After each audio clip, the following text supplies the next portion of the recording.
एक ऐसी सत्य घटना जिसे सुनने के बाद आप प्रभु से मिलने के लिए व्याकुल हो जाएंगे। यह घटना 1 नवंबर 1979 रात्रि 1 बजे तिरुपति मंदिर की है। पूरा तिरुपति शहर और स्वयं भगवान श्री नमन नारायण भी शयन कर रहे थे और घनघोर शांत रात्रि थी कि इतने में ही ठन ठन ठन तिरुपति मंदिर में भगवान वेंकटेश्वर के शिव विग्रह के ठीक आगे जो बड़ा सा घंटा है वो अपने आप हिलने लगा और उस घंटनाद से पूरा तिरुपति शहर एकदम आश्चर्य में भरकर उठ खड़ा हुआ। मंदिर में रात्रि 12 बजे पूर्ण रूप से बंद हो गया था। फिर एक कैसी घंटानाद की ध्वनि आ रही है। कोई भी जीवित व्यक्ति मंदिर में रात्रि 12 बजे के बाद रहना असंभव नहीं, तो फिर किसने घंटानाद किया?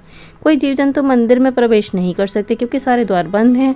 तो फिर ये कौन है? तिरुपति मंदिर के मुख्य कार्यकारी अधिकारी श्री PVR के प्रसाद के नेत्रों में अश्रु थे, क्योंकि वे जान पा रहे थे कि केवल घंटानाद नहीं है, भगवान ने अपना संकेत दे दिया है कि मेरे वरुण जाप की सफलता के लिए भगवान के सभी भक्त यह घटना बड़े श्रद्धा से सुने। यह अलौकिक दिव्य चमत्कारी घटना सन 1979 नवंबर माह की है। 1979 में तिरुपति क्षेत्र में भयंकर सूखा पड़ा। दक्षिण पूर्व का मानसून पूरी तरह विफल हो गया था। गौगर्भ जलाशय जो तिरुपति में जलापूर्ति का मुख्य स्रोत है लगभग सूख चुका था। आसपास स्थित कुएं भी लगभग सूख चुके थे। तिरुपति ट्रस्ट के अधिकारी बड़े भारी तनाव में थे। ट्रस्ट अधिकारियों की अपेक्षा थी कि सितंबर अक्टूबर की चक्रवाती हवाओं से थोड़ी बहुत वर्षा हो जाएगी, किंतु नवंबर आ पहुंचा था। थोड़ा बहुत बस महीने भर का पानी शेष रह गया था। मौसम विभाग स्पष्ट कर चुका था कि वर्षा की कोई संभावना नहीं है।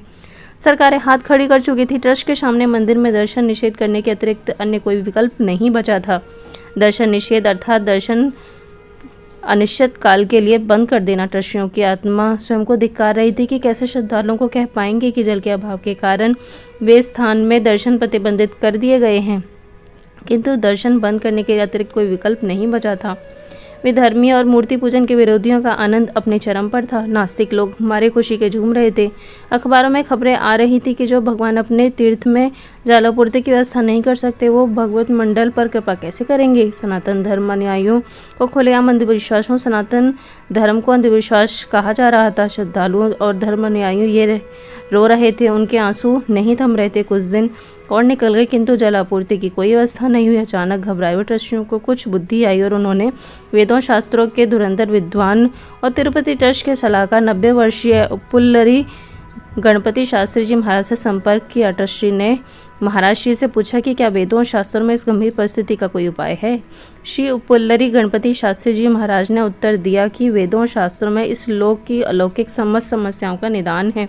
महाराज जी ने ट्रस्टियों को वरुण जाप करने का परामर्श दिया। महाराज जी ने ट्रस्टियों को बता दिया कि पूर्ण समर्पण, श्रद्धा और विश्वास से यदि अनुष्ठान किया जाए तभी अनुष्ठान फलीभूत होगा, अन्यथा नहीं। श्रद्धा में एक पैसे भर की कमी पूरे अनुष्ठान को विफल कर देगी। ट्रस्टियों ने वरुण जाप करने का निर्णय ले लिया और दूर दूर से विद्वानों को निमंत्रण भेजा गया। समय बहुत ही कम था और लक्ष्य बहुत ही बड़ा था। जलापूर्ति मात्र 10 दिनों की बाकी रह गई थी। 1 नवंबर को जब का मुहूर्त निकला था, तभी बड़ी भारी समस्या ने ट्रस्टियों को घेर लिया। जिन बड़े बड़े विद्वानों को निमंत्रण भेजा गया था, उनमें से अधिकांश ने आने में असमर्थता व्यक्त कर दी। किसी का स्वास्थ्य खराब था तो किसी के घर में मृत्यु हो गई थी। किसी को कुछ तो किसी को कुछ समस्याएं आती गईं। वरुण जाप लगभग असंभव हो गया। उधर इन खबरों को अखबार की बड़ी प्रमुखता चटकारे ले लेकर छापे जा रहे थे। सनातन धर्म और धर्मानुयायियों, ट्रस्ट मंडल और तिरुपति बालाजी पर मजाक बनाए जा रहे थे। धर्म के शत्रु सनातन धर्म को अंधविश्वास सिद्ध करने पर तुले हुए थे। ट्रस्ट के अध्यक्ष श्री प्रसाद साहब की आंखों में आंसू थे। उन्होंने रो रो कर आर्त हृदय से प्रभु वेंकटेश से प्रार्थना की। सारे ट्रस्टी और भक्तों ने भी प्रार्थना की। सभी ने प्रभु से प्रार्थना की, क्या कर वरुण जाप नहीं हो पाएगा? क्या मंदिर के दर्शन बंद हो जाएंगे और क्या हजारों लाखों साल की परंपरा लुप्त हो जाएगी? नवंबर के महीने में रात्रि विश्राम के मंदिर के पट बंद हो चुके थे। मंदिर में कोई नहीं था। सभी चिंतित भक्त अपने अपने घरों में रो रो कर प्रभु से प्रार्थना कर रहे थे और तभी रात्रि में एक घंटानाद गूंज उठा। पूरे तिरुपति पर्वत पर मानो प्रभु सबसे कह रहे कि चिंता मत करो, मैं तुम्हारे साथ हूँ। दूसरे दिन सुबह ही वरुण जाप हेतु अनुकूलता मिलती आरंभ हो गई। जिन विद्वानों आने में समर्था व्यक्त कर दी थी, उनकी उपलब्धियों के समाचार आने लग गए। 8 नवंबर को पुनः मुहूर्त निर्धारित कर दिया गया। जो विद्वान अनुष्ठान से मुंह फेर रहे थे, वे पूरी शक्ति के साथ अनुष्ठान में आ डटे। वरुण जाप 3 दिनों तक चलने वाली परम कठिन वैदिक प्रक्रिया है। यह प्रातः 3 बजे आरंभ हो जाती है। इसमें कुछ विद्वानों को तो घंटे छाती तक पुष्करणी सरोवर में खड़े रहकर मंत्र जाप करते हैं, कुछ भगवान के अर्चा विग्रहों का अभिषेक करते हैं, कुछ यज्ञ होम करते हैं तो कुछ वेद पाठ करते हैं। 3 दिनों तक इस परम कठिन वैदिक प्रक्रिया के चौथे दिन पूर्णाहुति के रूप में सहस्त्र कलाभिषेक सेवा प्रभु श्री वेंकटेश को अर्पित की जाने वाली थी। 3 दिनों का अनुष्ठान संपन्न हुआ। सूर्य नारायण अंतरिक्ष में पूरे तेज के साथ दैदीप्यमान हो गए।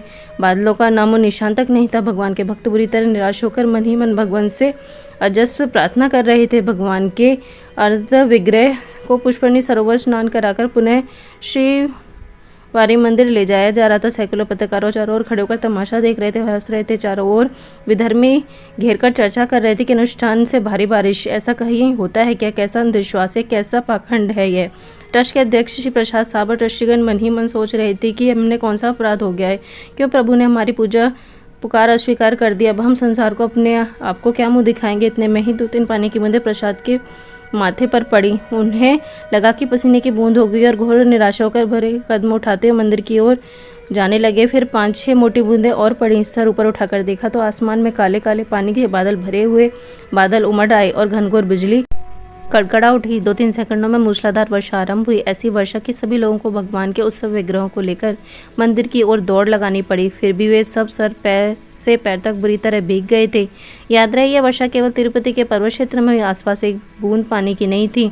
वो गर्भ जलाशय और आसपास के कुएं लबालब भर कर बहने लगे। इंजीनियर ने तुरंत आकर बताया कि पूरे वर्ष तक जल आपूर्ति की कोई चिंता नहीं है। सैकड़ों पत्रकारों और धर्म के शत्रुओं के मुंह पर हवाइयां उठने लगी और वे बंगले झांकने लगे। लोगों की आंखें फटी की फटी रह गई। भक्त मंडल जय जयकार कर उठा। यह घटना सबके सामने घटित हुई और हजारों पत्रकारों प्रत्यक्षदर्शी इसके प्रमाण है। लेकिन इस बात को दबा दिया गया है। सनातन धर्म की इस इतनी बड़ी जीत के किसके कभी टेलीविज़न, सिनेमाघर अथवा सोशल मीडिया पर नहीं गाए जाते।